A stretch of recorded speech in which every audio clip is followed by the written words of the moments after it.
Keith Livingston here with Healthy Intelligent Training, having a chat with the remarkable Damien Cook, who proved what Arthur Liddy had said, that any healthy male is capable of a sub 2 hours 30 marathon, because you started off with your running career way short of that, didn't you, Damien?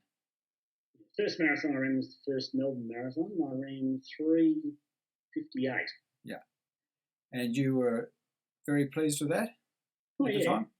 Very pleased with it. Just to finish was yeah. No one really knew much about that sort of thing. It was just sort of the first of the big city marathons hadn't really got underway. So walk us through those early days of your running career and how it all started. That's pretty interesting, I think. Well, I ran cross country at school because a teacher pointed out that you're running the inter-school cross country because you want to play footy on Saturday, so you'll be running the cross country on Wednesday. How did that go? And that's good, isn't it? And I said, yes. So I ran the cross country and I was all right at it. Yeah. Then when I left school, I sort of just ran a little bit to keep fit because I kept fit to try and play footy, the best of my ability, which wasn't much. And ran in the first fun run in Melbourne was the Coke run, I reckon about 73, 1973. And I ran in that as a not under my name because the athletic world at the time said anyone who ran in this can't run in the Olympics and can't do that. So there was all these people running assumed names and all sorts of things, but it seems silly now.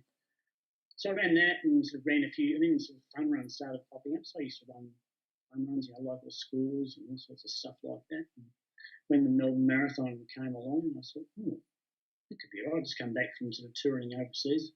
And I thought, I'll try and, that sounds like a good idea. I'll do that because I remember we used to talk about marathons at school and stuff like that. So it was sort of not sort of completely foreign. It was there. So I did that and kept on running other fun runs. And then the next marathon, I thought, I'll probably get a little bit better and work out how to train and read, what's his name, Jim Fix's book. Yeah, so I sort of did that. You sort of read the running magazines or ran, the American ones and the Aussie ones. And so I never thought I was sort of that guy. I just used to go and run and enjoy it and want to get better. But I wasn't really. He wasn't involved in athletics club. I ran the VMC 2 Bridges in the city, but I wasn't sort of a club member. And I always thought that was like when I was at school. People who ran for athletic clubs, they were really good because I probably weren't bad as junior athletes. But I was at a friend of mine was a nurse. A friend of mine is a nurse still, and she was working with another friend of hers whose husband ran. And she said, come over there, we're having a party or something, come over and meet me, that's right.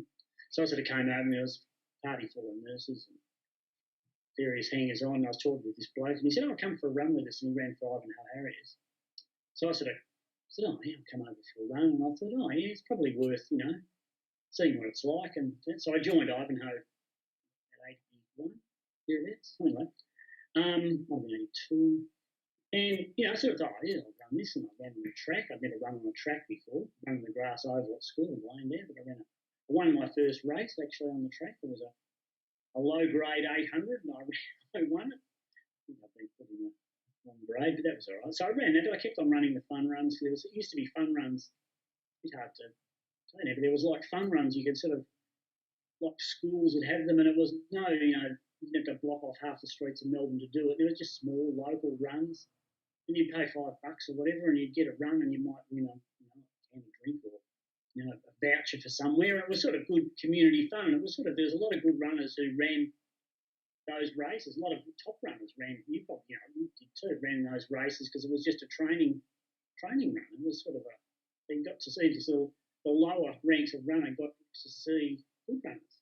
My first memory of you was this guy who would go around the whole of the dippers, like the 25-kilometre up and down, and you're pretty hard running for someone new to the sport. And I remember you were way back, and you turn around and there's Damien flogging himself up the base of a hill way behind, but you hung in. So I always, in my mind, had sort of relegated you to the level of a very enthusiastic runner, not going to make any great shakes. Unfortunately, sorry to break this to you now, Damien. Lo and behold, a few years went by, and I fronted up for an interclub 5,000 metre race one day at Glen Huntly. You were in the race, and I thought, oh, yeah, Damien's in there, that's okay. From my overtraining and stupidity, I managed to inflame an Achilles tendon injury. So as the laps went by, I wasn't travelling too well, and I couldn't shake you off. And I was getting a little bit annoyed, and you were still right there going into the last lap. And it took all of what I could do to get away from you coming up the last 50 metres. I thought, goodness me, what's happened to Damien? And what had you been doing in those few years to get from being, well over 16 minutes to in the 14:30s, was it?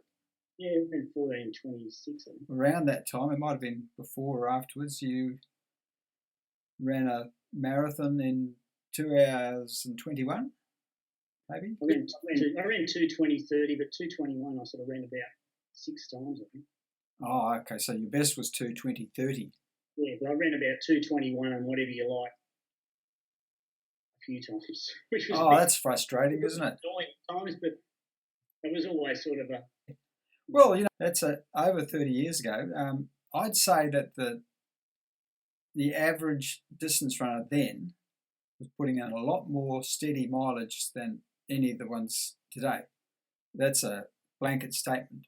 But the outgrowth of that was that you had a lot of very handy marathoners. Every man and his dog was doing decent aerobic mileage back then. It was. Around that time, in that was sort of a good ordinary marathons, if you want to call them that. There was a lot of us, if you like, I was part of that group. And any sort of group like the Melbourne Marathon, this year it's actually starting to come back. So I always look at a marathon results, not so much at the top end, but sort of how many run between 15 and 30 and whatever, and up to 3 hours. And the Melbourne Marathon's now coming back. Sort of when I ran 30, there was at the middle there was sort of about 18 or 20 people still there. So it was a good era, and it was a good era of like just in Victorian running, any of the races you ran, it was competitive, and you weren't out by yourself. And I was just sort of lucky to be in that group, I suppose, because there was sort of a cohort of good runners, and not only that, there's a cohort of very good runners, as you know, like you, and when even when we're still running out at Eltham, and Fruity and Peter O'Donoghue would come over to run in races, and it was sort of like, if you look at it that way, I was just sort of, as you said, just an ordinary runner, but I was talking to blokes like Derek Fruit, Peter O'Donoghue, myself, who were good, more than good runners, international runners. I was working in Richmond at the time, and I thought, well, instead of going home, I may as well just park my car in Richmond or in Swan Street, as you could do then, you can't now, and just run around the town and the parks, and then go home, so it saves, driving home in peak hour and all that sort of stuff. So I just sort of started running around the parks and around the town, like everybody else at some stage in their running career in Melbourne, and sort of thought, I might as well have a shower at Olympic Park before I go home, because it was only $2 to get in or something. And just sort of started running around, and I noticed, Chris Wardlaw, and I not knew him, but knew of him, sort of thing. And he said hello occasionally. We sort of nod as I went round the town, and then of that group, Joe Murphy, who's always the friendliest chap going around, said, "Oh, you ought to come and run with us, instead of starting by yourself." So I said, "I'll be all right." And they said, "Yeah, come, you just come and run with us." So I sort of just started running with them, and I was, going all right. I'd keep up with them in a lot of things. When they were just running, when they put the hammer down, well, that was goodbye to me, but that was fine. It was all right. Didn't worry me. And I just sort of started, more and more, and just sort of got enveloped by their enthusiasm and their however they did things. And they were a pretty chatty group, and they'd sort of do things, and they'd get me down. The first time I did Como, which was a big session that they did, they said, "Oh, come and do Como with us." And I said, "All right, what do you got to do?" And so you do a lap of the town, and then you do a fast lap of the town, and then you go down to Como Park, which was about 5k away, and did about 15 minutes of these hill circuits and sprints and things. And I remember I got home that night and I just sort of looked at the dinner and I think I fell asleep at the table. I was so stuffed. But that was sort of an introduction to that sort of world. And then Wardlaw was there, and I just sort of got enveloped in that. Really, it was just sort of like it wasn't ever a positive decision. Yes, I'm going to join them because that's what I want to do. It was just sort of, oh yeah, well, I'll run with them, and that should be good. I'll improve and enjoy it, and there was someone to run with, and so I sort of got in with them, and that was probably the real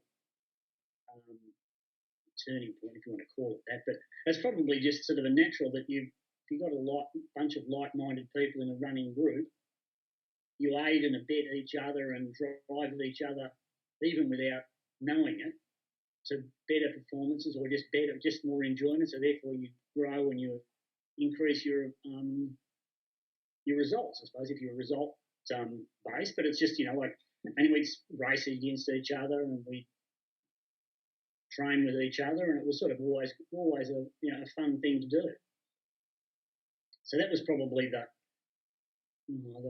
what was sort of a turning point, but it was just sort of like a growth in that thing. And then I remember I went up with Barry Gregg and a couple of others up to Falls Creek because I thought, this will be a bit hard.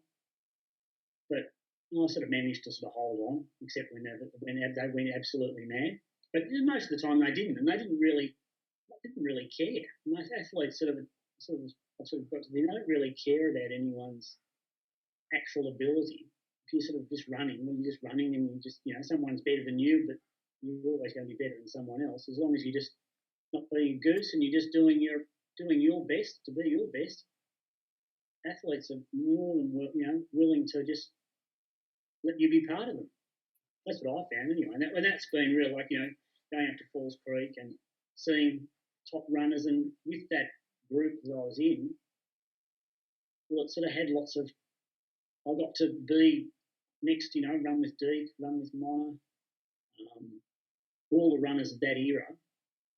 I got to run with. Yeah, and how fabulous was that?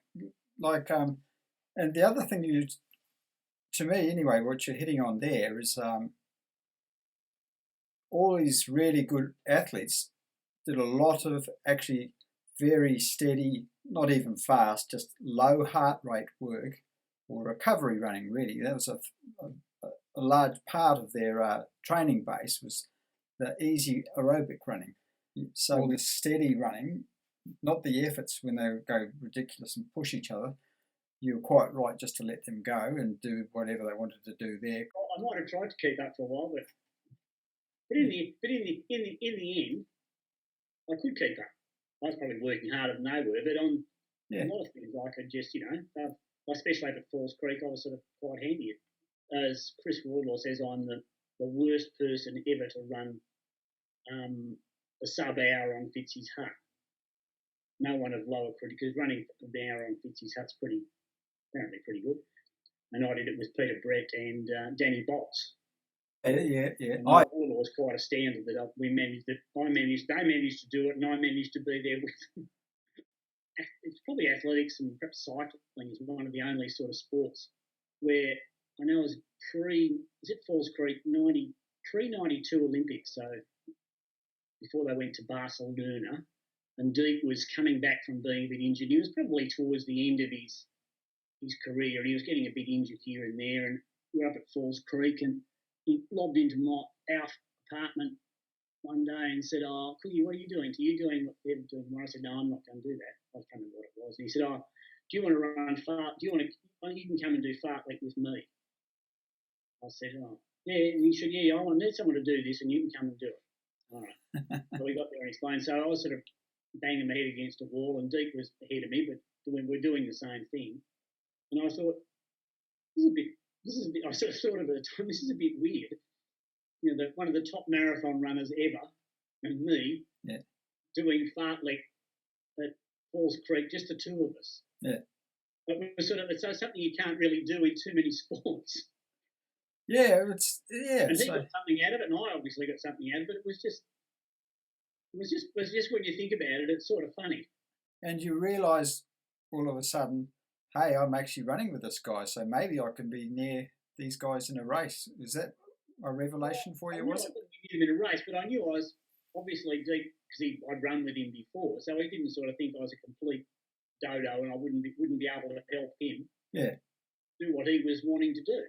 So he wanted a session, but not one that would wipe him out, and one that he could have to compete against some of the other blokes who were there. Yeah. So but he was happy to push me, to make me push myself. Yeah. He thought that was good. Hmm. I had a job where I was in the country a lot, and on a Wednesday night, Chris Wardlaw I'd say, I'd see if he can get to Ballarat and run with Moneghetti to keep him honest. So I'd sort of run, with those crew in Ballarat, and there was a heap of really good runners there. So that was sort of an osmotic training base. It was sort of Chris Wardlaw was my coach sort of thing, but it was sort of like, yeah, that's what we're doing. You know the system. You just modify it to yourself and see how, see what happens. As you said in the previous conversation, I'm sort of the accidental athlete, if you like, which I think is quite a good title. So I didn't sort of, some people get, I think, I want to be a professional athlete and I want to do this and I'm going to do all that. Well, I just wanted to run and ended up sort of after one of the Melbourne marathons was 86 Melbourne Marathon. I think I was sixth.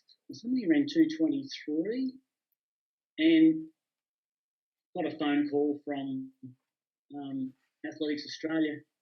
Oh, would I be interested in running a marathon in Taiwan, the Australian team? Yeah, yes, if you like. So with Bernie Kelly. Oh, Bernie from Oyen. Bernie from Oyen, yep. We ran in the Taipei Marathon. So it was sort of a good ordinary club runner has picked up an Aussie tracksuit and singlet. Yeah, and Bernie was very similar. He trained by himself on the sandhills out at Oyen, which is far northwest Victoria, way up in the hot country.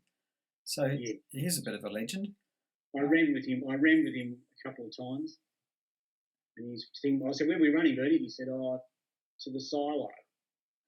And you looked up the road and through the heat haze and the shimmer and the sand, you just see this silo and you ran towards it. It didn't seem to get any closer and you got to the silo and he said, I said, well, now what do we do, Bernie? And he said, we turn around and run home. Turned around and ran home. But he's a tough man, Bernie. He's a good bloke. But that was sort of that I'd run in an Australian team. And so which was, we could run on the track. I could run, I was handy over cross country. We got top 15 in the 12. I ran top 10 in a cross country relay and top 10 times at Sandown. But there was like big races on that time, and I'd sort of run in national 10K championship when it was in Melbourne as a separate event, and run 10K on the track, and then 15 on the track, which is that's right. But there was a lot of blokes who were around me at that time who would run. I might beat them by like Tony McMahon has won. Oh yeah. Who I ride a bike with now. Yeah. Who he could beat me sometimes, I could beat him sometimes, but there was always never much.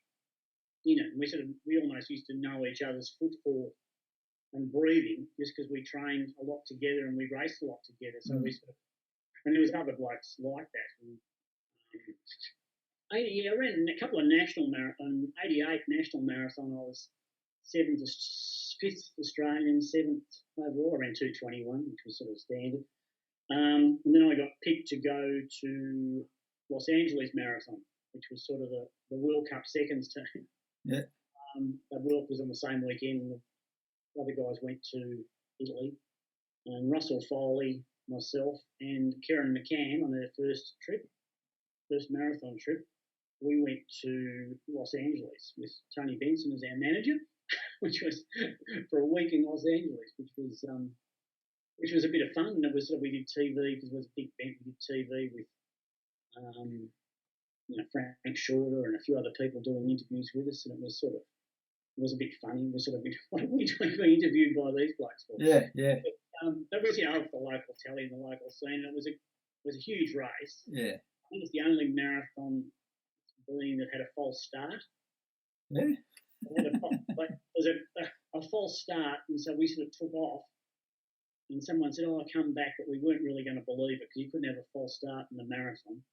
But they said I had the false start, and to block the road, they just marched this squad of Marines in full dress uniform who'd been playing the national anthem or whatever straight across the road, and that stopped everyone dead. So they pulled us up, K up the road. Oh, okay. And then you had to do it again.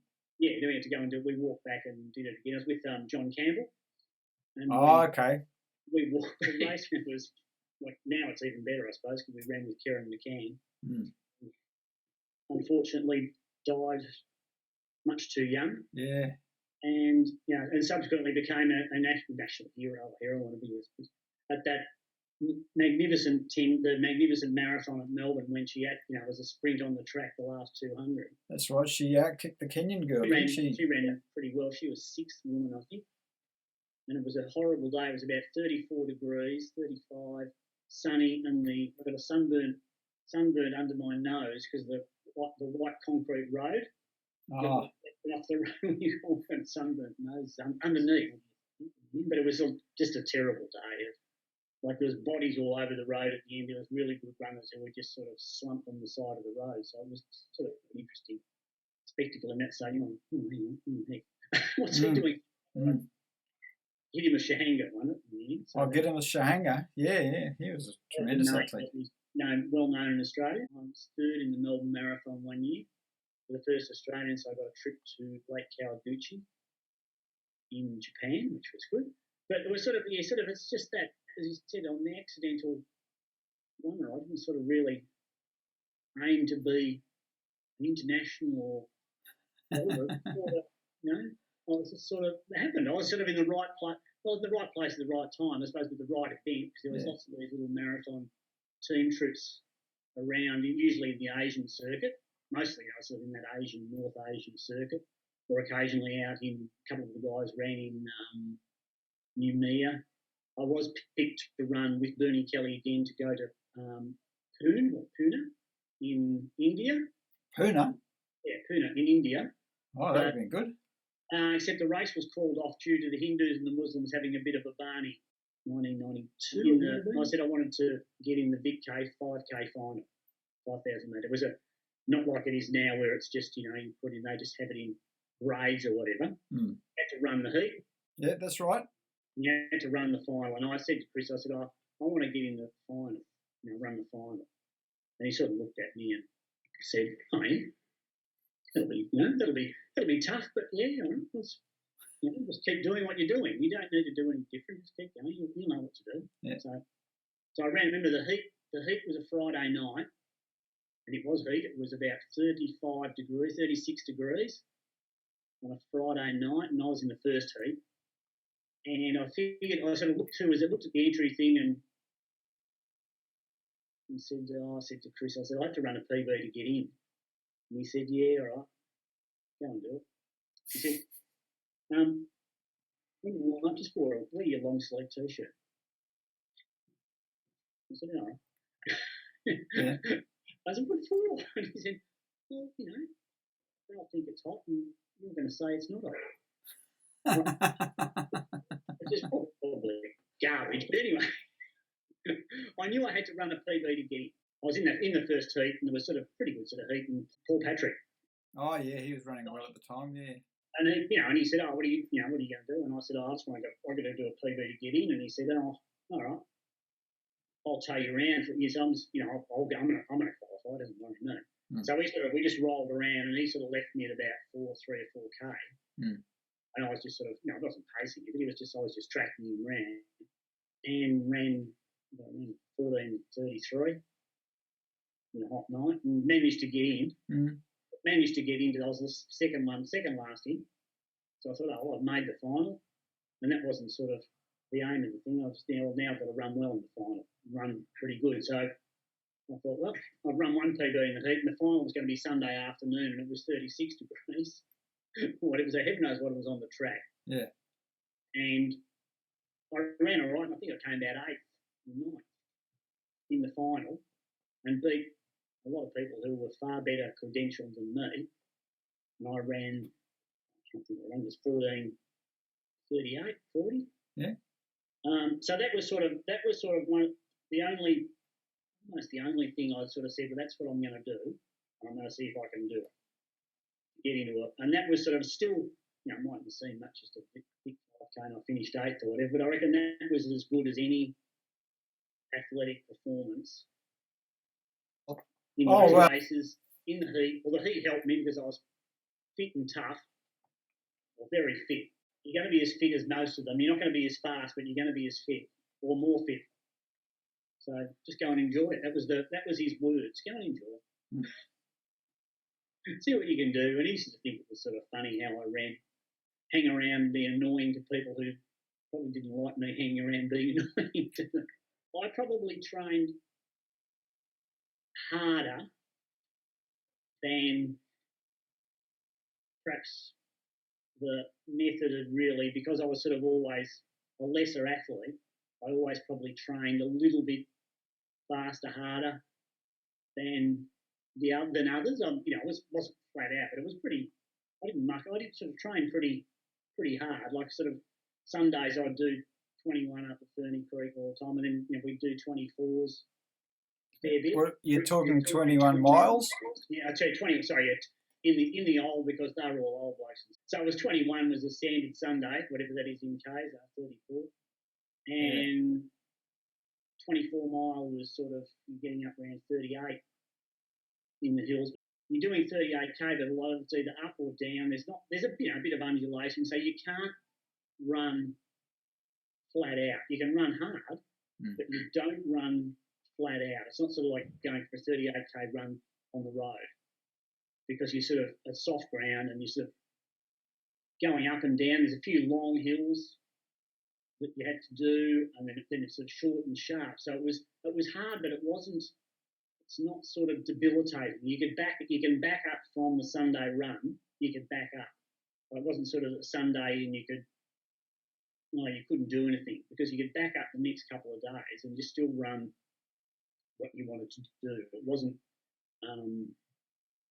absolutely smashing, because it was cool, and in winter it was bloody freezing cold. Yeah.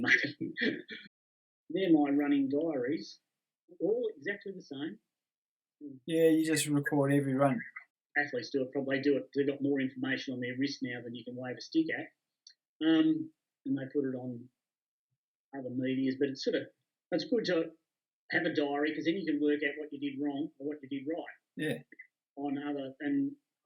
Not so much as like you get on the Strava, those who are on Strava, on running Strava, and you get a kilometre per kilometre pace. Well, we didn't ever sort of really worry about that much at all. You'd get to the top of the hill and it was sort of like it was an hour 50 mark. You'd go, no, it's an hour 50, or it's an hour, or it's 2 hours, or it's an hour. You didn't ever wait. You just went, it was faster or slower for whatever reason. You never really looked at it and went, oh shit, what K pace was I doing?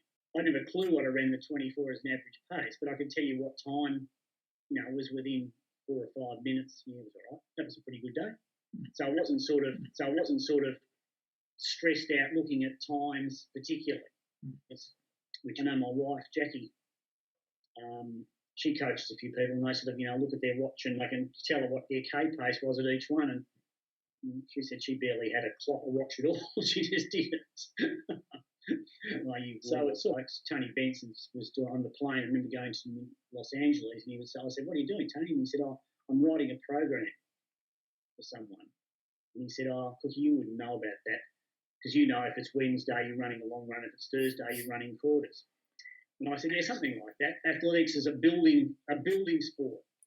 Like there are prodigies who can just jump out, but for most people it's a building exercise." And that's sort of where the now the distance running sort of stopped a bit, because it lost the contact between the next generation and that generation of actual runners in a sort of or it was then, because it was, like I said, I was in that big wave. You were in that big wave of athletes coming through, but that was probably an anomaly from the group before and the group after.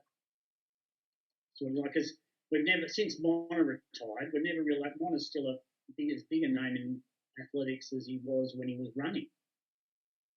And so the distance runners we've got now are coming up now are terrific. Mm. Oh, yeah. Yeah. They're, like it's just, and you sort of watch, you watch the Diamond Leagues and you sort of keep an eye on what's going on in Europe and the World Champs. They're very good runners. It's just running's as like everything in the world has become tribalised sort of thing. Like if you're interested in athletics, well, you watch athletics, whereas if you're not really interested, you don't watch it, except for the Olympics. If I can indulge myself. Yeah, this is what it's all about. Indulge yourself, yes, sir. Before the Olympics in London, in the Herald Sun, the experts guiding our champions, it was called, and it was sort of, they were talking to coaches of various sports psychologists, Tracy Menzies from swimming coaching, Martin Barras from cycling, and Chris Wardlaw from athletics, just talking about their athletes and whatever. And Chris was coaching Craig Mottram at the time. Yep. And Chris has sort of said that he competed in 76 and 80 Olympics, 10 and marathon. And he was a teacher, so he sort of naturally just flowed to training, and he sort of was and is a gregarious, engaging character. Mm. No matter what, in any setting, he's just sort of drawn to his persona.